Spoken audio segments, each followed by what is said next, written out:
Hello, hello, hello. Awesome. Okay, I'm glad that you can see and hear us. So I'm going to do a full-on interview with Viveca. I'm actually going to turn my chat off because I just want to have a moment with her, and I think it will keep us focused. And then, of course, we would love your feedback and questions and whatnot we can get to at the end. So I'm just glad that you guys can see and hear us, and I will see you on the other side of this interview, everybody here. So I'm going to turn my chat off for a sec. Okay, awesome. So we're exhausted, but that's okay. Totally okay. Totally okay. I You like look your pretty. fireplace in the back. You like it? Yeah, So cozy. cozy. Well, Not so. all right. So I know we have known each other for a really long time, Viveca and I have been a student of Viveca to a business partner of Viveca to a friend of Viveca for years. And I feel like I have always been inspired by her.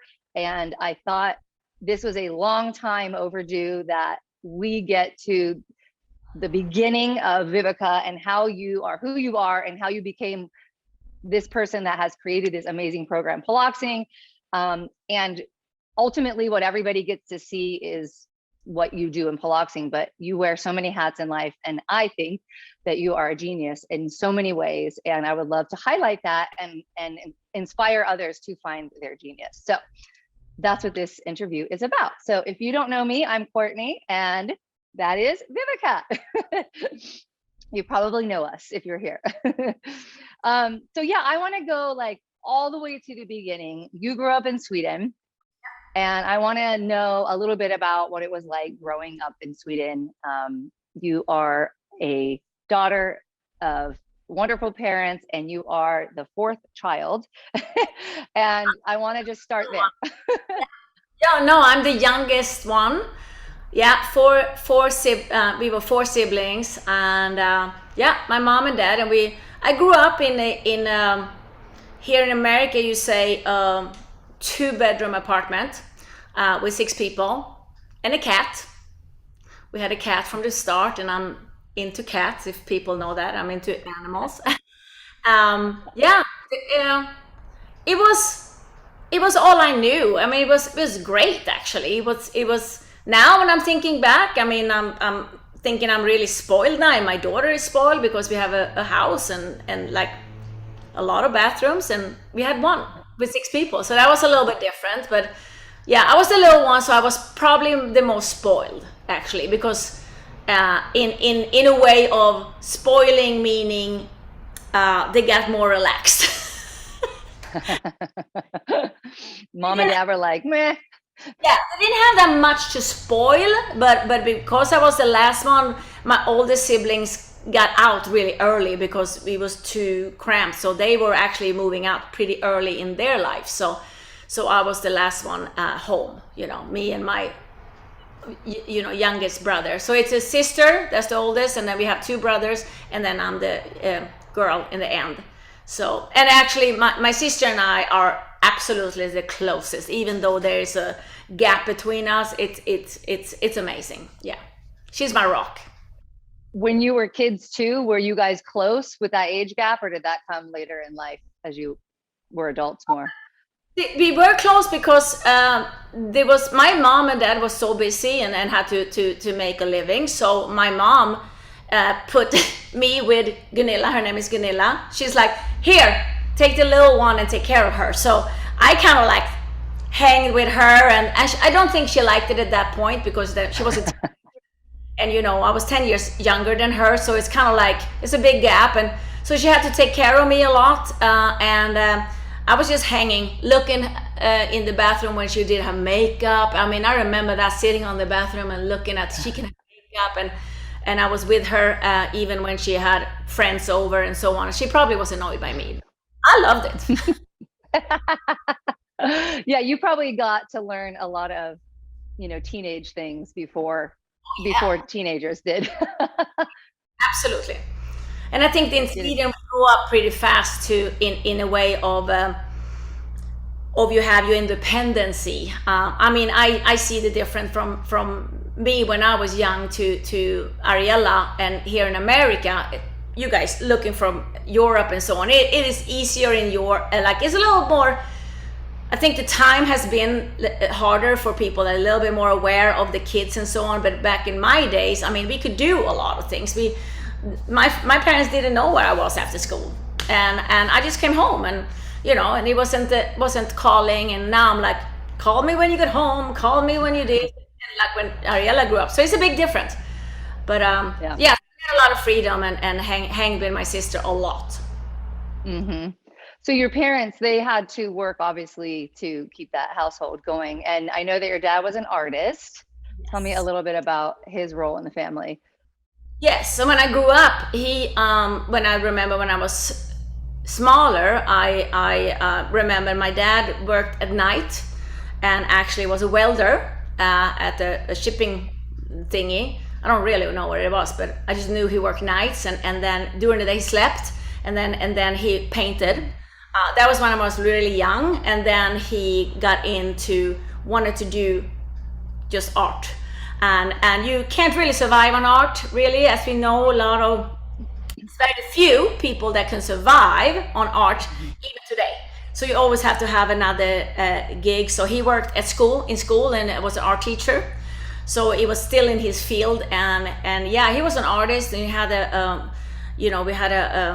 he had a space that he made his artwork, and he was a painting artist, so he was doing a lot of like stuff, and we had a gallery showing, and I was always with them, and I learned how to hang I had to just be with them to do all that stuff, and I was with my dad a lot, and I knew he had a lot of different style that he went into, and in the beginning it was very crisp, and knowing if it was a portrait, you can really see it was a portrait. Then he got into more abstract because he evolved, and I didn't understand that when I was a kid, but I understand it now. It's like it's always an evolvement, and I'm looking back on that, and I said, and many times I heard people say, I mean, like, I don't understand this art, and I mean, my 5-year-old can do this because it was so abstract and so on in the end. But I think that was an involvement of him, and I see it now when I got older and understood it more. I can appreciate what he was doing more. Was he? I think you told me that he was quite critical of his work. Oh yeah, like could never finish a project. Like you're never happy with the product at the end. There's always something to perfect. Yeah, he had a hard time to finish his project, and then he had a hard time to, when we had a gallery. So I remember this. He had a hard time to charge for it in a way. He had a hard time to be there, that you are there and you are so proud of your work, and it cost this much. He had a hard time with that. I mean, that was probably, he was not good in business, so to speak. I mean, artist, but you had to sell your art, right? So. But that was very hard for him, very hard, and also he was very critical and had a temperament, meaning that if it wasn't good, and it really got him. It really got him when he went through some dark times, and you can see that in his art, very much where he was in his feeling in life. And then also he had 4 kids, and then my mom, they had to work for a living, so my mom was staying home with us when we were small, and then she worked extra of cleaning. She was cleaning stairs and cleaning the school, and I had to go with her. Fridays I helped her clean the stairs, and me, my dad, and my other brother, we would clean the school at nighttime to make a living. From a really young age, you saw and experienced hustling. Yes, hustling. And then when I was around 7 years old, my mom said, I have been home, I've been doing this, it's time for me to get an education. So she said, here you go. You take care of my brother Michael and Viveca, school and everything, and I'm gonna go to another city on weekdays and have an education. So she go bye. So she got an education, and all my life I seen my mom wrong, and she had really been a powerful woman advocate. So me as little, I was like, my dad's gonna stay home with me? And I was like, I ate oatmeal every morning and omelets every day. That was the only thing he could make. So I only ate that every weekday. Seriously, it was nothing else I ate. Got you fed. Because it was time for her to live her life. Herself. Yes. And What did she study? I don't know what she studied. she studied to be what do you call it? It's worked in childcare. Kindergarten up to 7 years old. Yeah, she worked with Oh, kids. wow, like early education. Mm-hmm. For kids. After 4 kids, she wanted to. Yeah, she loved it. God bless her. No, yeah, that would not be my forte. No, I was gonna say that you did not take from her. Yes, and my people that can take care of other people's kids, because it's so important. It is so important. We know that, right? The start of our life with teachers, it is so crucial, so crucial. So yeah. Back on it, and I appreciate that she wanted to give back, and my dad, explored his life in art. What do you think some of the like family dynamics that you just explained helped shape who you are today? Listening to you, I already see parts of your dad in you. You're extremely motivated and critical of your work, and you're a perfectionist. I see your mom in you, that you would just up at, I got this done and just chapters done. I'm going to go get an education now. You're like, Mom, I'm going to start a business, way later in life. And I don't know, what do you take from them? What do you feel like you took from? I think I really took from them that work is it's a no-brainer. You just work. You never get tired. I mean, I did not really see my mom and dad get tired, and I know, looking back now, they must have been exhausted, because they just had to work like two jobs each to giving us a life, and also they were very open. And what I really understand now in later on life, that when they also celebrated a lot, so when they came later, and I had to experience that the most, because I was the smallest, that when my dad had a good gallery view, and he sold some paintings, he took that money and we went abroad and sold the work. Cool. Yeah, so it was not, we lived in that apartment. My mom actually had that apartment all the way to her end, in the same apartment, so it's all I knew. But to do things, not be scared of, like, oh my goodness, they never saved, and they never, a lot of people did that, and I appreciate that too, but they just did stuff.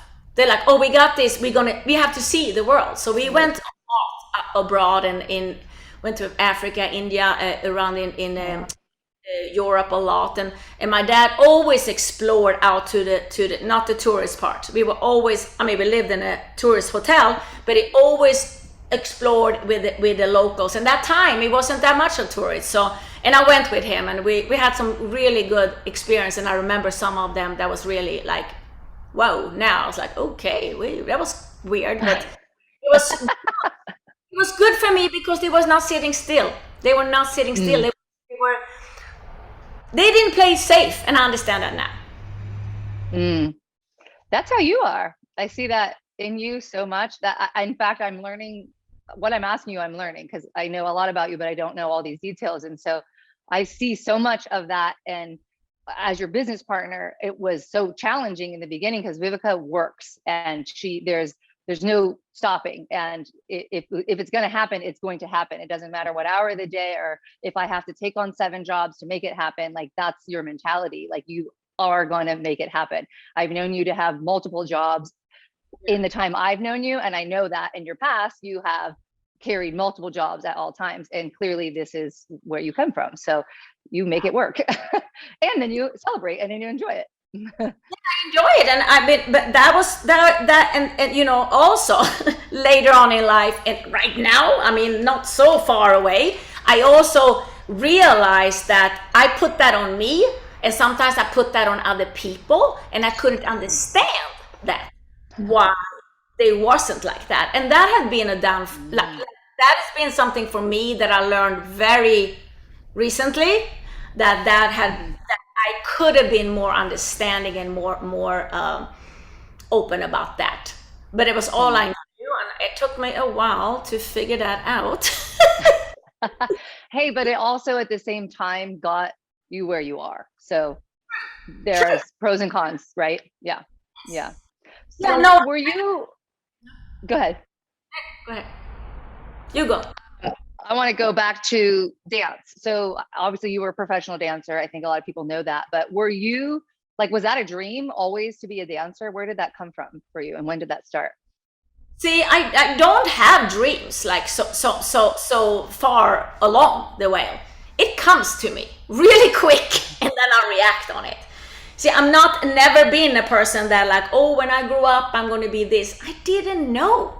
So I was like, after high school, I was like, oh, we got to go to college, and okay, I'm going to be a nurse. So I went to nursing school because that was the only thing I could think about that was practical. I've been a practical person my whole life, and I did go dancing on the side, and my mom was a folk dancer, so I danced folk dance since I was 6 years old, or less, or smaller, like and performing and like Swedish folk dance. I have two folk dance outfits, and it's my whole family, and my sister played violin in the folk dance, so it was very much that I started there, but it was like cool.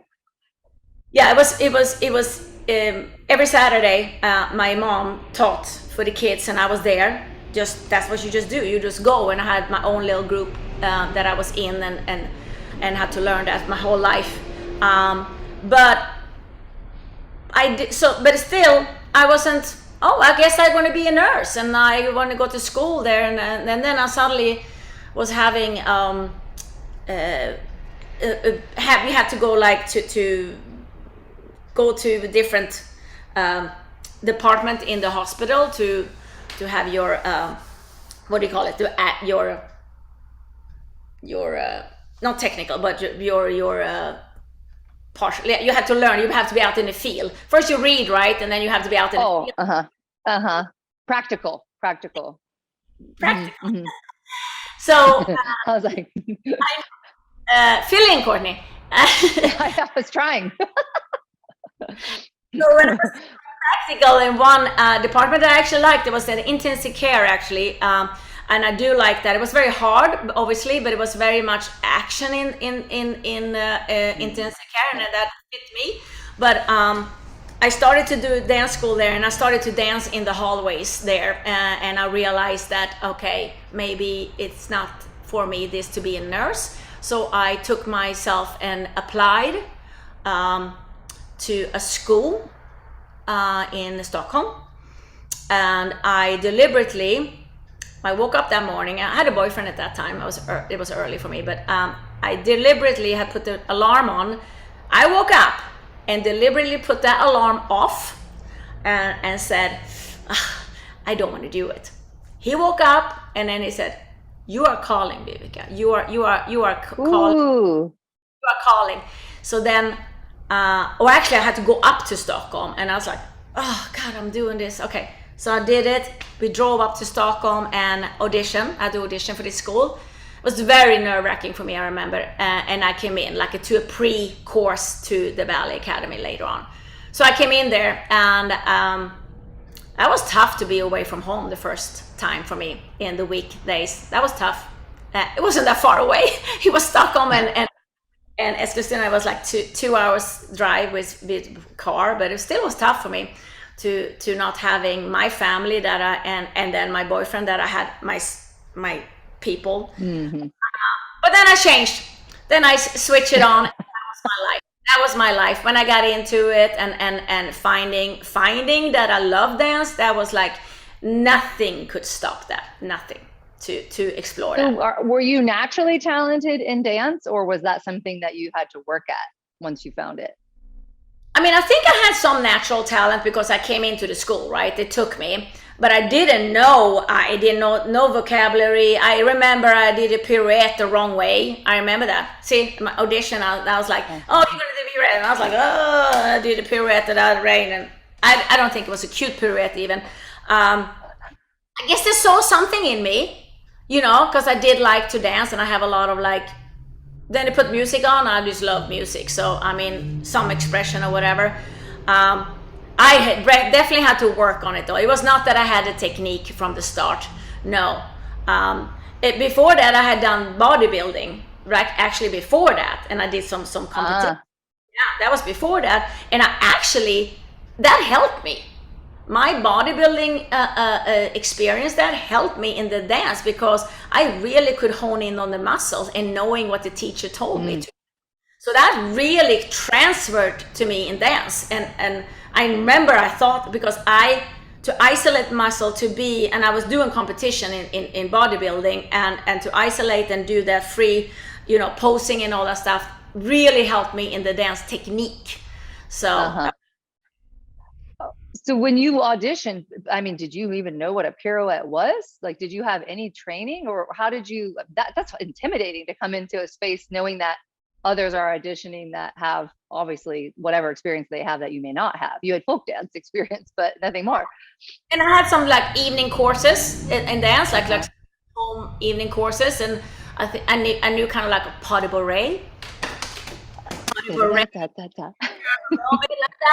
I knew that kind of thing, and chasse and all that stuff, but I didn't know what they asked me to do really. But I mean, they showed, and then you just have to copy and follow. I had no technique really, no. Yeah, but so that you're for lack of a better word, ballsy like that. Like you have always just been like confident in yourself, and you just say that I can do it, and you go and you do it, even if you've never done it before. Where did that come from? Is that being the youngest child? Like, what is that? Yeah, where does it come from? I don't know. I mean, it's I'm not, in the wheelhouse that I think I can do, and that is very much physical and art and feeling. So I guess I got introduced to that from my parents, but I'm not going to say that I'm like, oh, I'm going to take a computer course. I will be so lost. I will have no confidence, So it was house that I feel my body was it was my instrument, and I knew that from very early years that my body, and that's why from dance to bodybuilding and then to dance school, it's like I could control that and I could explore my body. I love to train. I love to train my body. That was like, oh, I love it. I can train 7 days a week. It was something I enjoyed. Is that how you got into bodybuilding? You were just like working out for fun, or where did that come from? No, just working out for fun, because that's what you do. You go to gym in Sweden, and then my boyfriend at that point, I was into like a little bit. It was a rough gym. We went to those little rough gyms, and they were heavyweight lifting and so on. It was a good little community there. And then at that time, it was really, really early in the women's bodybuilding, and I was a junior. So it wasn't that I had a lot of I had a lot of muscle, but I wasn't big. So I was just like almost like the calling now, like the fitness, the bikini or the fitness, something like I didn't have high heels though, but yeah, it was the beginning. But I like to I guess I like to be seen too. It's kind of like that. It's a challenge for me to do good in front of people. It is nerve-wracking though. It's nerve-wracking. I'm not gonna lie. It's still, we were scared, like we were nervous today. I was sweating up a storm. So it never goes away. But that's the beauty of it too. What do you do in those moments? What's your how do you prep yourself in those moments or get through them? Because that's hard to do. Yeah. I mean, the best thing is to rehearse a lot. And then for me, it's kind of like, I kind of like the nervous thing, I'm enjoying that a little bit actually. And then when the music hits, like it's gone. It's gone. Gone. And then the energy with music in any shape or form, obviously our piloxing, but any any dance, anything when you start it, it's done. I'm not nervous anymore. It's almost like you know that this nervousness has a payoff. So that's Yeah. what's driving you to just get through it. Yes. Yeah. No, Yeah. never had anxiety of being nervous, and I think some people have that, and that is probably really hard too. Yeah. It is. It's tough, and it stops people from doing things because Sure. that feeling is so overwhelming. There's literally sweating and heart palpitations, and you know what I mean. And it literally is a stopping point for people. So I think it's interesting to hear, like, how do you get through that moment? Not only like you said, it never goes away to teach a class or get on a stage, but like that happens in anything new. And like I get it when I have a new Pilates client, it's still there. I'm like, oh, new client, like I get anxious. And so learning, I'm always trying to find from people, what do you do? Like, how do you get through that moment? You know, what do you tell yourself? What do you visualize? Or what do you know, what is it? Yeah. I think the thing is like this. When you feel that nervousness, and like you said, everybody does it, right? You have to hone in on your craft. If you know you are good at your work, right? If you're a Pilates teacher, or if you're an instructor out there, and like you have done your work, that nervousness is a good one. You have to be nervous. If you are calm as a cucumber and go up there, even in a class, I had a little jitter after every class I done for all these years, and I was a lot of classes, but it wasn't to the fact that I felt like I can't take it anymore. It was giving me energy to do better, to know. And that was just classes. And then when you do a performer, or when you teach classes and master classes, and you're teaching other people, you need to be a little nervous. If you are super calm, I would be more nervous. I mean, I would more worried about how you're going to perform. The thing is, practice, and practice some more. Because if you have practice and you know this is my wheelhouse and I am good at what I'm doing out there, but then people coming to you, right? People coming to you, and you got to kind of serve them. Yeah. So you take yourself away a little bit. Your ego has to go, like, I'm going to get this going for these people. I'm going to give them the best experience that they had. Like, yeah. So preparation, prepare yourself so then that you can put yourself aside and then repurpose that nervous energy to give them what they came for, or whatever it is that you're working on. Repurpose it into your work, essentially. And I think that's confidence, because you've prepared and you got confident in what you did. And also, if you do it more often, you have another routine. I mean, it's literally today or last couple of weeks. I mean, this is like live classes, as many of us do, right? So then I have to prepare in my house over and over again and learning the choreography that I came up with. I mean, literally, you have to study, and because exercise is nothing different from study something else. If you haven't done an operation for a while, if you're a doctor, I don't think you're kind of like, I got this because I did it a few months ago. I think they study to go and prepare themselves, and I think that's what you have to do. Yep. So I know that dance wasn't like you kind of fell into it and you ended up liking it, but then it became a profession for you and a passion for you. But then you were injured. So I think at some point there was a dream once you were in there. Was there not? What were you hoping to do with dance? I mean, what was at that point?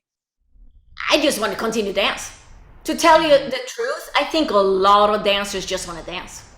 I mean, I did not dream. I mean, I dreamed to be able to survive on dance, but I didn't dream of, I want to be on this stage and on this stage. I just wanted to dance. Literally wanted to dance, and the best dancing was actually taking classes. I mean, to tell you the truth, the best experience that I have was not, I mean, yes, up on stage and so on, it was fun because of the camaraderie and the execution and all that leading up to a show or whatever. But then you have this show every day and maybe 2 times a day, and it became a work, and you had to make yourself give every time, because the audience, they were this first time they saw us, right?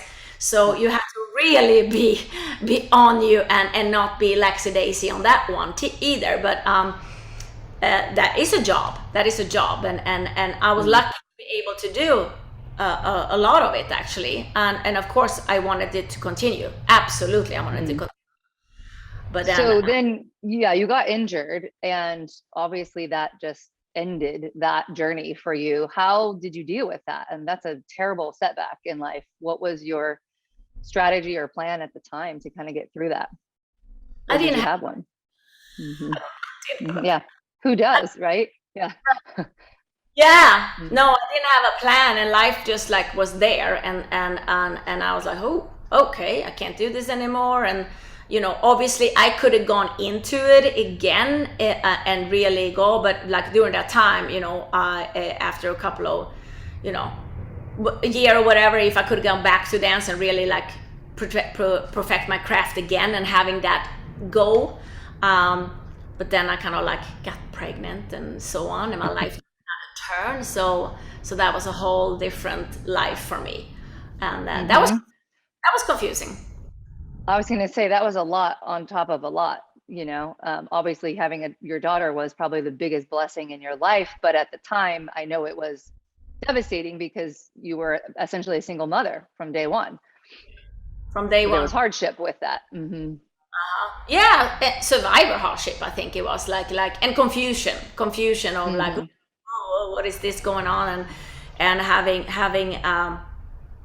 that going on in your brain and figure out how my life's gonna look. And I didn't, when I was pregnant, I didn't understand that you actually had to take care of something, because it was in you. I didn't really get it, to tell you. And I think it was good, in a weird way. I'm looking at myself some kind of naive I don't think so much. I'm not that person, and I think that happens a lot of time. I just like, now I'm here, figure it out, and I, looking back at that, that's how I've been doing my life a lot. So I had to figure it out, and I just figured it out. That's so good. I think that you're onto something for sure. If you like, being naive is like not overthinking and not over processing. It's just like, that looks fun, I want to try that, or I'm in survival mode, I have to survive. Like just going at it, and not like, if you were to think, should I have a baby right now? Is this the right time to have a baby? And you thought it through, maybe that wouldn't be the choice at that moment of your life, right? So it just hit you. But I like that. I think being naive, there's something there. Yeah. A little just like, yeah. Nothing to fear, because we all have fears, right? And I think the fear comes with a lot of thinking. And the older I get, I can go in fear mode more than I did when I was young. Much more. Yeah. And I think a lot of fear is around in every space of the world, right? Especially now when everything is unsure. Yeah. So how did you get then, at that time is when you started teaching aerobics? Where did that turn come in? How'd you find aerobics? I found aerobic probably before Ariella. I don't remember all. Okay. I probably found it a little bit before Ariella, and then there was a glitch there. And then when soon as I could bring her, because we had daycare, she needed to be 6 months, but I brought her like probably 3 months and in her little carrier, and so she could, because I didn't have a babysitter, nobody could take her. She was with me all the time,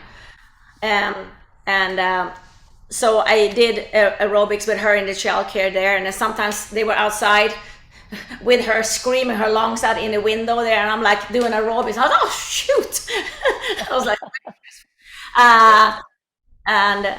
so I started the aerobics path, and that was right. And I had a big like a strap on thing for my knee still then when I did aerobic.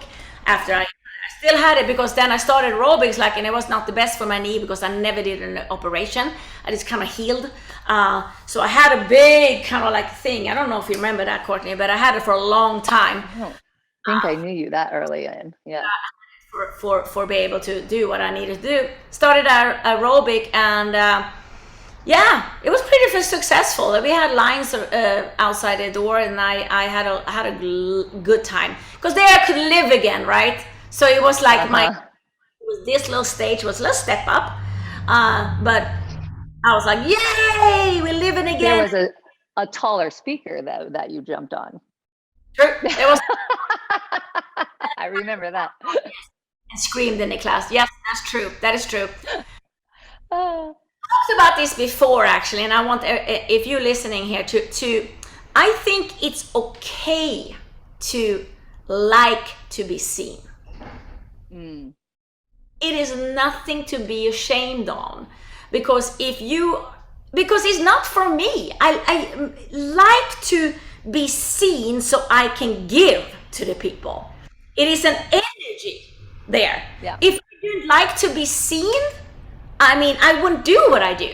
And I think a lot of people wouldn't do what they do. It's okay to want to be seen, because then it's the only time you can give. You can't give if you don't like that, because Yeah. people follow you. It's like, Yeah. ooh, I do this. Okay, I shouldn't really say that I want to stand here and project, because people say, okay, she's all into herself and all that stuff. I heard it all in my life. But you know what? I'm not going to be ashamed for that, because I think it's a truth to it. To be seen, so give. Mm. It drives you too. It's a little bit of a driving force. Yeah. To do it. Keep going. Yep. Yeah. Because I mean, all the aerobics instructors that we have now, like, I mean, it's a daily thing too, right? It's a daily ring. It's not that like every day I like to go and teach classes. It's a job too. So you're gonna be like, oh, I'm gonna do this. I'm gonna get amped. I'm gonna be up there, and I'm meeting my people, and they're gonna love this class, and all that stuff is together. It's together. It's not just, oh, I'm gonna be seen. It's like everything has to do with that you want to stand there and lead. You got to be a leader. Mm-hmm. And then their response fuels you right back. Absolutely. And I think that goes back and forth. Absolutely. Right. Oh my God, if I fuel them, they fuel me together. And so many times we've been out in a classroom or out on an event. I mean, definitely fueling goes back and forth. Yes, it's not one way. And it's amazing when that happens. Yeah. It happened to me today in class. And I wasn't even teaching. But like I was there giving, and I could see it in return, and my hair stands up on my arms. Like when I saw everybody on the screen, and I just wanted to jump in and be there. Yeah. Okay, so how did you take the leap then into starting a fitness company? Like, where did that come from? Obviously, you started Pilates first. You did a Pilates business. Yes. And then ultimately you came up with this concept of Piloxing, which a lot of people probably already know a little bit of that story, but ultimately, like, how did you take that leap to make it an actual business, not just an idea? I think the leap to take it to a business is, again, it was kind of like tumble effect. But I do think at that point, you were in my life, and Natasha's been my friend for a long, long time, and we hung out a lot. Actually, and she went to school to be a lawyer, and we supported each other. She really supported me through my Ariela's early years, because I was alone, and she was like my rock, and she went to school, and we supported each other. So when we came up with this idea, and you were with me there, and I was testing everything on you, and then we kind of like, oh, it's a class. So it was a class, and then when it was a class and people liked it, it was kind of like, oh, this is something good. Like we saw out and we heard about Zumba and so on, and I remember me and Natasha talked about it, and then we got connected with Petra, and we went to Ursa down in San Diego, I think it was, and we looked at Zumba, a booth. I had never seen a booth. I never been on a convention ever in my life. So I was like, oh, okay, it's a booth. They have a booth, and they dance. Bette was there, and it was a not so big booth, but we talked about it, and we were like, oh, that's fun. That is maybe where we want to take it. So at that point, I couldn't have done it without you and Natasha. I mean, the partnership and that taking it to the next level, I would not have been able to do by myself. I know that. But the driving to have the aspect of us three to have a little bit of different mindset. We are not alike, and that's probably a good thing. That have helped us through the years. So when we found out that, oh, let's take this to, because we knew we had a good thing, because people got so intrigued by it, and we got a lot of press at that time. So when we knew that we had more, it wasn't just our little group of students that was intrigued, it got going in all the presses, the TV. I mean, we had so many interviews, we had so many press releases. It wasn't even, I mean, we went there, boom, boom, boom, boom. Then we figured out, okay, let's do it. Yeah. One thing that I think is part of your genius actually is that you recognize what you're good at and you recognize what you're not good at. And you're not afraid to give up control. You're not afraid to share with others in order for something to become successful. And you knew that from the get-go. You knew straight up that you needed people that were working in their genius, doing the parts that you either didn't want to do, couldn't do, didn't have the time, you know what I mean? So that you could focus on your part. And I think that's super genius. And I think that not everyone is willing to do that. You, in every way, you did that with your Pilates business. You knew that you wanted to open Pilates, and like, that's why I'm a Pilates instructor, because Viveca's like, I need you to come with me, you know. But I love that. And I think that's a sign of a very successful woman that is willing to give that up. And I think a lot of people would prefer to hold that to themselves and then maybe never start something, because where do you go from there? I mean, I don't think you can be good. I don't think you can be a genius in every aspect of a business. And I have to admit, I love business. I'm good at business, but maybe I wouldn't be good. I'm not so good of running the people in the business. You know, I don't know that part that's good. And I never really learned that. And that was a lot trial and errors. Trial and errors company was a lot of hardship, but a lot of, like, you had to trust, and I had to do growing a lot through the years. But absolutely, I knew I didn't know all the business part. It was no way. I knew what I was good at. I knew what I was good at, and I pushed that. But I love business, so it was interesting, and it was interesting to be out there and meeting business people. And we did so many times, rooms full of just men in this industry. And I think we all three learned a lot during this time. It was a good school. And I think that people that start a business is all the people, if you're listening, it's a lot of work. But if you know you have a good product, and you're taking people in that know a little bit of different things, and you can keep that together, I think you're onto something. And just keep on trucking. I mean, you have to. Yeah. No, it's really good. Obviously, your, in my opinion, main genius is your creative mind. It's never ending. It never stops. God bless us all. We're on program 6. When will this end? But you just constantly think, evolve. You were talking about your dad, his art ever evolving. And when you said that was really, really fun for me to hear, because that's what you do with Piloxing. It never ends. It was never intended. We didn't come out, just so people know, with a business plan to have 6 programs. And on the 7th year, we're going to have like, that was not the plan. It was, this product is what we worked with, Piloxing SSP, and look where we are today, 6 programs later. What is that? How do you hone in that? Where did you get that from? What are you inspired by? It's fascinating to me. I'm inspired by a lot of people. I'm inspired about movements, and I'm inspired by different people that gives me energy to come up with creation in new choreography.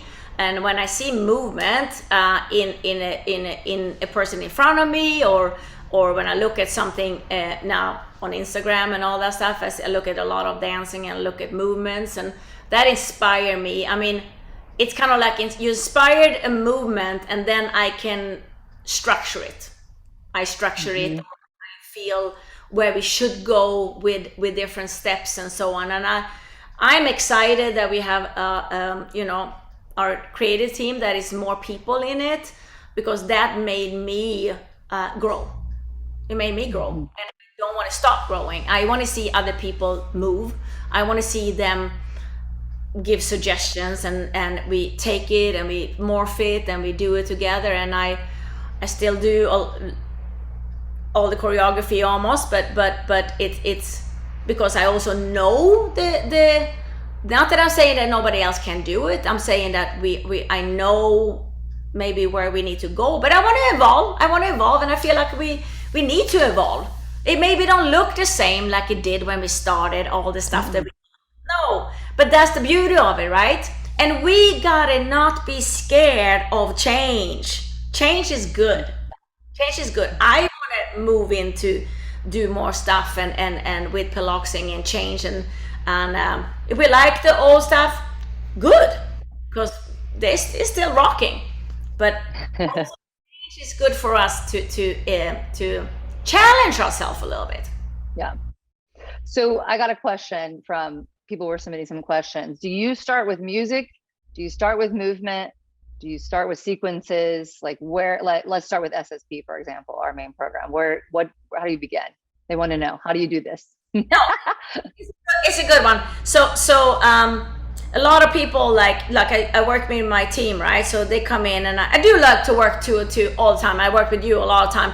I just want to see things, and then I was like, okay, we're going to start it. Even if I come in with an idea, it's like I was thinking maybe I start with music right away.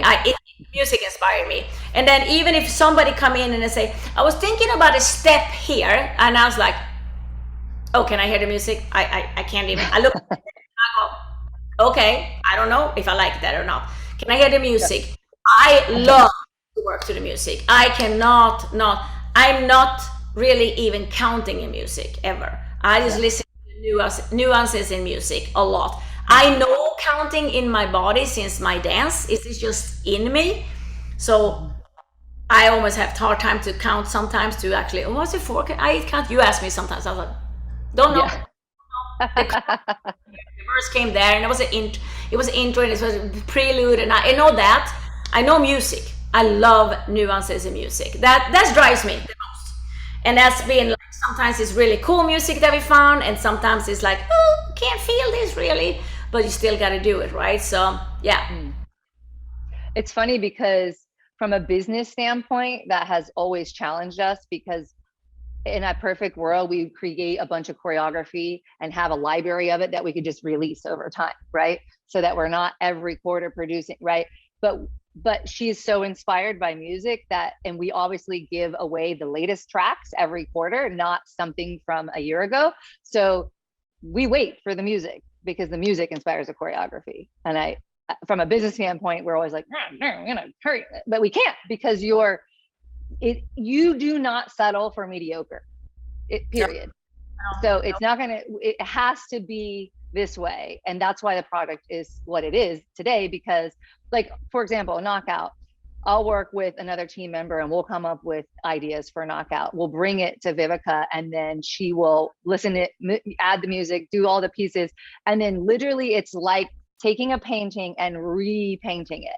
And she morphs it into what was like, where did that even come from? It's so fascinating to watch it. It's beautiful. It's literally like taking that painting, and in the end, it looks like a ballerina, like it started like that, but your process is really cool. I see it in front of my eyes. For example, when we have a new team member performing on a video, and Viveca can just sort of even get them to get it in their body differently too. And I think that's another way that you kind of hone in on part of your genius, is she can get people to do things they didn't know that they could do, or in a way that they didn't know that they weren't doing it, either which way. Like, I've seen you on stage with hundreds of people in front of you, get people to hold a flat back second for like what feels like minutes, How do you do that? What's the trick there? And there's some cool stuff that we're saying there, when we have been out on the road and we have the people in front of us and we have the team and all this energy. And I think the energy that all out to these people, and we doing it, and we're kind of like, oh, I hear the team like screaming in the background, and I'm just, having people out there just do it. It's kind of like, I don't know what it is, but I believe they can do it. It is like telling them with my whole being that no, we're gonna hold this, and when they realize they can do that, that is like such an euphoric feeling. I mean, it is an euphoric feeling for me when I do something that I didn't think I could do, but I see the euphoric feeling in them, and that I work with clients every day, and I always tell them they can do certain things that they don't think they can do. I did it the other week. I mean, literally like 2 days ago. Yeah. I had a client that I was going to do a little choreography for, like very cardio choreography, and she's like, I had 2 left feet, and I said, okay, we're going to do this. And she's like, can't do it. She wanted to quit, and I was like, you know what? Get out of your head. You can do it. Don't stop yourself. That's your fear. You can never proceed. You want to be good in golf. I don't care. We're going to do this little thing. Don't think about it. It's 1, 2, 3 step, da, da, da, da. So, I mean, she wanted to quit 3 times, and I didn't take it. I said she couldn't quit. And I was like, wait, you can do it. You can do it. I said, I believe in you. Just do it. There's no pressure. Who cares if you put a foot down? Nobody's gonna, who cares if we don't hold the balance? I do that. I can't hold my balance all the time. Just try your best. Try your best of like doing something that you feel uncomfortable with. I do things that I feel uncomfortable with all the time. I love when people put pressure on me in a good way. I don't want to scream. I know I scream, guys. I know I scream. But I scream, hopefully very positive. And I like that too. When I have trainers, I want them to believe in me. And I think now I said it and I actually understood it. I believe that people can do it. Yeah. If I believe they can do it, I will not put that exercise on them.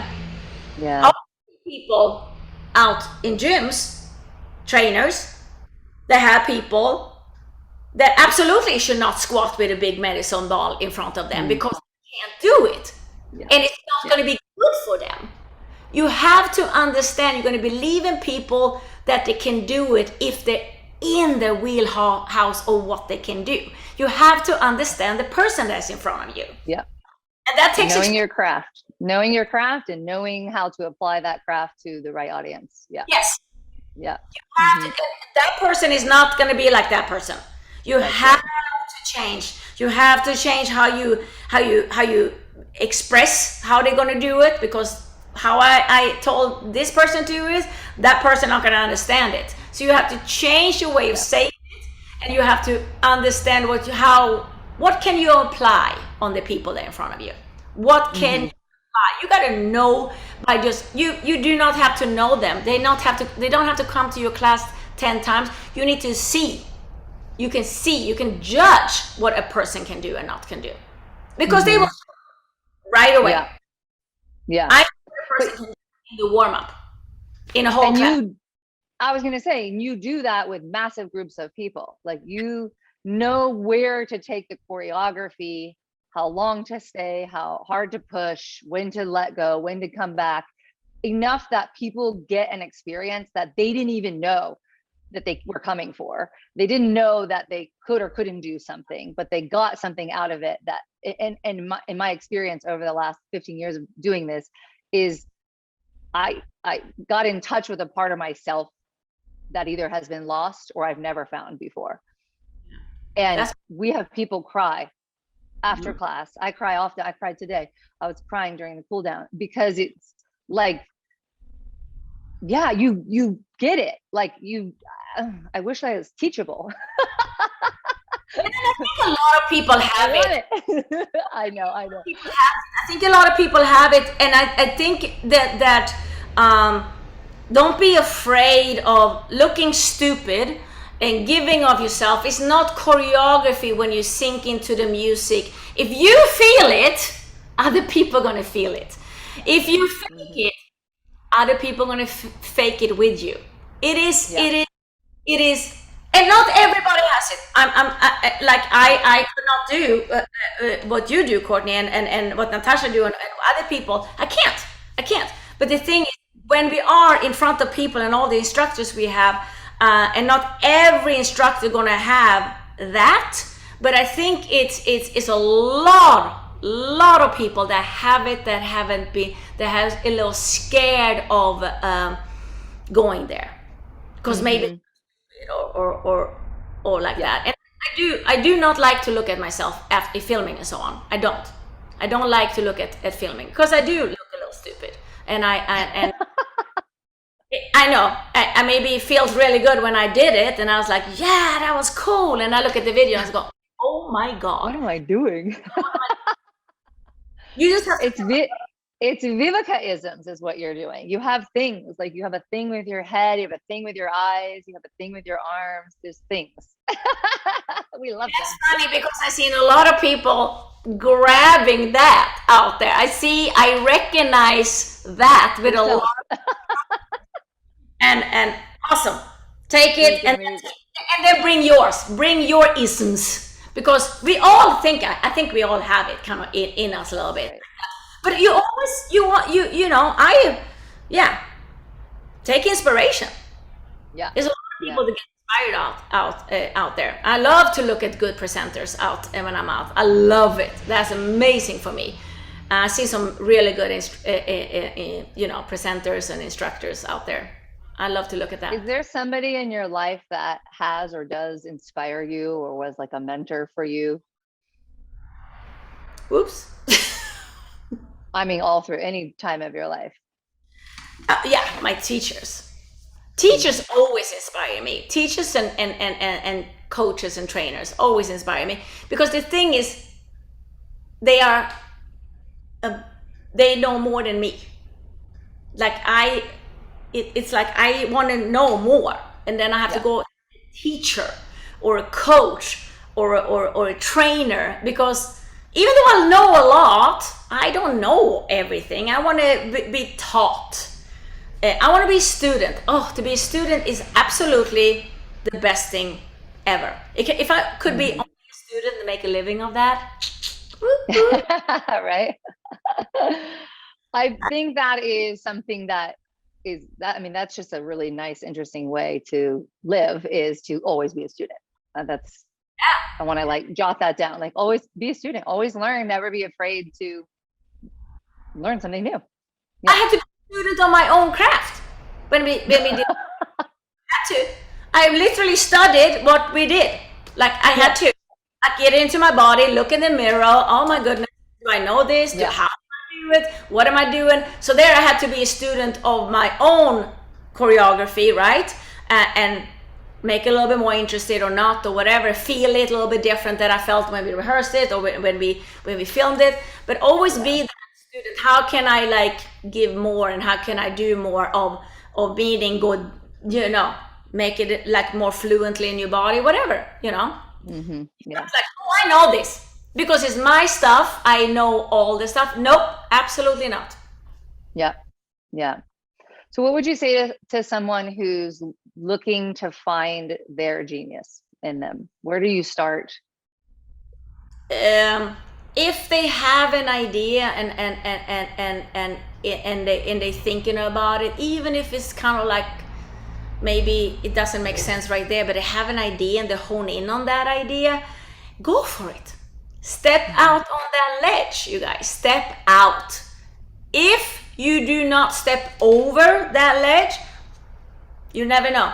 I literally take a chance.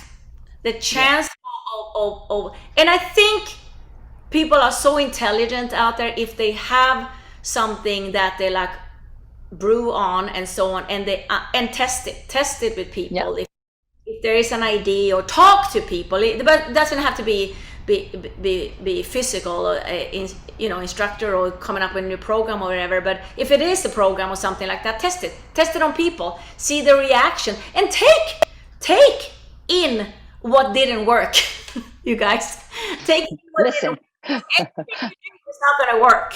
And still today, everything I do is not going to work for everybody. You cannot please everybody. You cannot please everybody. You gotta please, enough of people for you to step out and continue on that journey. I'm telling you, if you hear That's this good. and this negative, because you will a lot of times, believe I heard it in the beginning. Oh my God. And it was sensitive in the beginning when they came down on my second baby, Piloxing, and we were out there. Oh my God, I heard everything. And people want to be negative. That's what they go to because of their insecurity, or they have not seen you out and seeing like, who are you? Who you knew. You might not be good. Right. Just Judging you right out the gates. Yeah. You're secure in what you're doing and have love for what you're doing, they're gonna follow. So do it. Yeah. So good. I love that. Step out. Yay. Thank you for being so inspiring to all of us and to continue your genius, because we are all reaping the benefits of it. And it keeps evolving. Please, let's stop making programs. I can't promise Let's that. keep making programs.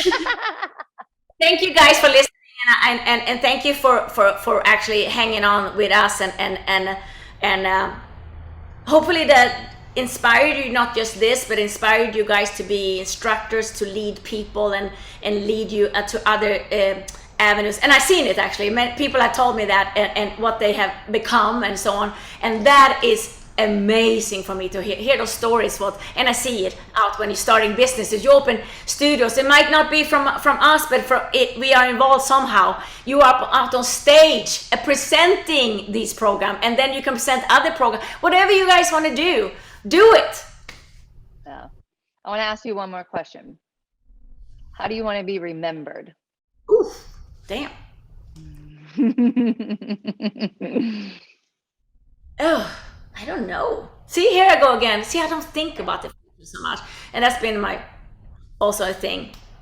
I remember when Natasha told me, so Viveca, you got to think about your future. You got to make a living. You got to make an investment. I was like, huh?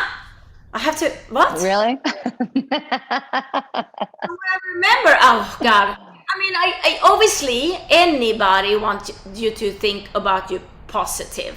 I don't want to be remembered as the bitch. No, nobody wants to be remembered that way. Remember, if I inspire them in some way, shape, and form, that would be a good memory for me. That would be good. That would be. I want to be somebody, maybe inspired people. Yeah, you do. Done. Check the box. Good.